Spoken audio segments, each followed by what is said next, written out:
নীলফামারীর কিশোরগঞ্জের গ্রামীণ নারীরা অসহায়ত্বকে পাশ কাটিয়ে স্বপ্ন বুনছেন সোনালী এক নতুন অধ্যায়ের।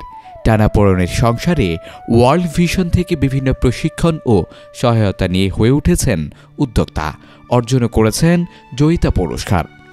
দারিদ্রতার গ্লানিকে মুছে ফেলতে কর্মসংস্থান সৃষ্টি করে দিচ্ছেন পার্শ্ববর্তী অসহায় নারীদের।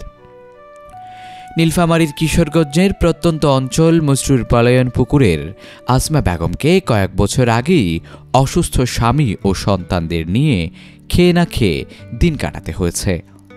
সংসারের ঘানি কাটতে দিন রাত অন্যের বাড়িতেও খেতে খামারে পরিশ্রম করতে হয়েছে আসমা বেগমকে। এমনকি অভাবের তাড়নায় একে একে ৩ সন্তানকে দিতে হয়েছিল দত্তকও। তবে এই অসহায় পরিবারটির পাশে আশীর্বাদ হয়ে দাঁড়ায় উন্নয়নমূলক সংস্থা ওয়ার্ল্ড ভিশন। দরিদ্রতা বিমোচনা নানা প্রশিক্ষণসহ সংগঠনটি আসমা বেগমের হাতে তুলে দেয় একটি গাভী। তা থেকে এখন ঘুরে দাঁড়িয়েছে তিনি, পেয়েছেন জয়িতা খেতাবও। নিজের পাশাপাশি প্রতিবেশী প্রায় ৩০ জন নারীকে করে তুলেছেন স্বাবলম্বী। আমি মাসের বার যখন কাজ করছি প্রথম হাতে কাজে আমি করি আসছি। এই শিশু জানেন, বিশ্বাস করেন, ৩ নম্বর মেটা মাইসব পালক দিয়েছিলাম। ওখান থেকে আবার ৩ দিন পর আমার নন্দের ঘর নিয়েছে খাবার বানিস। এখন তো গমের আটা সজির মুড়া এইলা খাইয়া দিন গেছে, তবু দিন যায় না।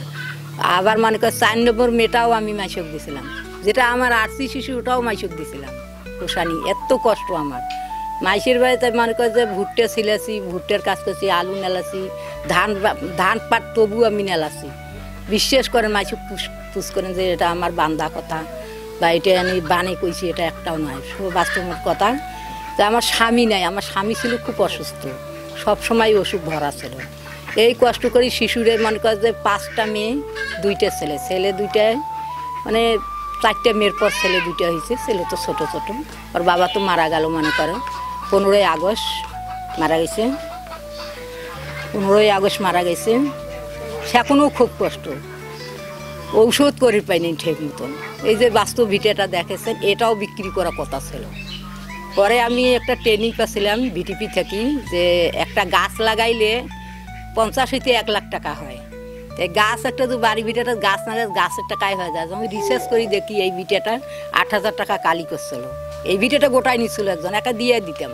পরে রিসার্চ করি আমি দেখি আমার ভিটাটা যে মাইসুক দেই, তাহলে তাই তো বাড়ি ঘর করবে, আমার তো থাকার জায়গা নাই। তা আমি ভিটিপি ট্রেনিং করছি, দেখি আমি গাছ লাগাই আর বিক্রি করব না। হাঁস মুরগি মাইসের আদিন পুষিয়ে দেখেন আঙ্গুল ভাঙি দিছে আমার ননদ, ডিম বিক্রি করি এখানে খেয়া ফেলায়। আমি মাইসের বাড়ি কাজ করি যাই, শিশুর ঘরে পানিত পরে, আগুনত পরে। আমার এই যেটা শিশু আরসি হয়েছে না, পা পোড়া গেছে দেখেন। এদিকে আসমা বেগমের মতোই দিনমজুর ঘরে জন্ম নিয়েছিলেন রোজিনা বেগম। হত দরিদ্র পরিবারের জন্ম নেওয়া তার কপালে জুটেছিল অভাব অনটনের সংসার, কিন্তু ওয়ার্ল্ড ভিশনে বদলে দিয়েছে তার দরিদ্রতার গ্লানি। শত অসহায়ত্বকে চ্যালেঞ্জ জানিয়ে রোজিনা বেগম হয়ে উঠেছেন একজন সফল নারী উদ্যোক্তা, পেয়েছেন মর্যাদাপূর্ণ জয়িতা খেতাবও।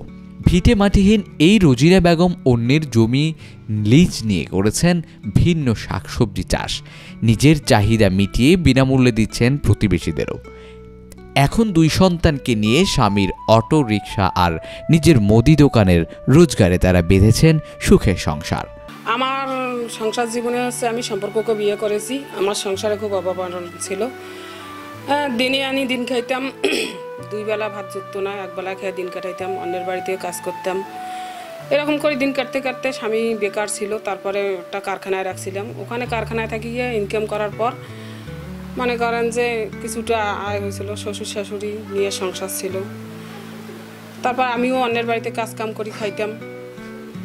তারপর স্বামী যখন একটা এনজিও আসছিল, সেই এনজিওতে ভর্তি হয়ে 2,000 টাকা ঋণ নিয়েছিলাম। ঋণটা নেওয়ার পর স্বামীকে একটা ব্যবসা ধরে দিয়েছিলাম। 2 জনে আর কি যখন অন্যের বাড়িতে কাজ করতে করতে হয়ে গেছি, স্বামীও বেকারির কাজ করে, তখন আর কি নিজে বাড়িতে পাপড়ের ব্যবসা করতাম। আমি পাপড় ভাজতাম, স্বামী বাজারে দোকানে দোকানে বিক্রি করতো। এই যে আমার কষ্টের দিন যাইত। এরপরে আমার প্রথম বাচ্চাটা হয়েছে 2008 সালে। প্রথম বাচ্চাটা হওয়ার পর খুবই কষ্টে ছিল, সিজার করে বাচ্চাটা হয়েছে।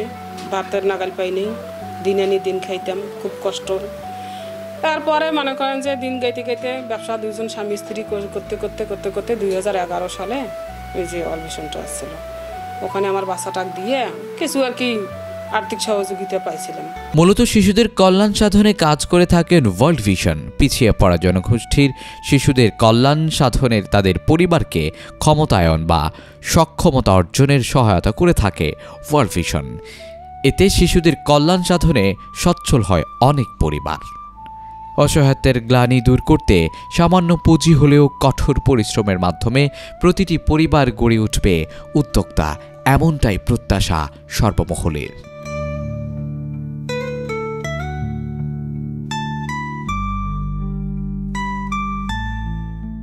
Text report, News Times.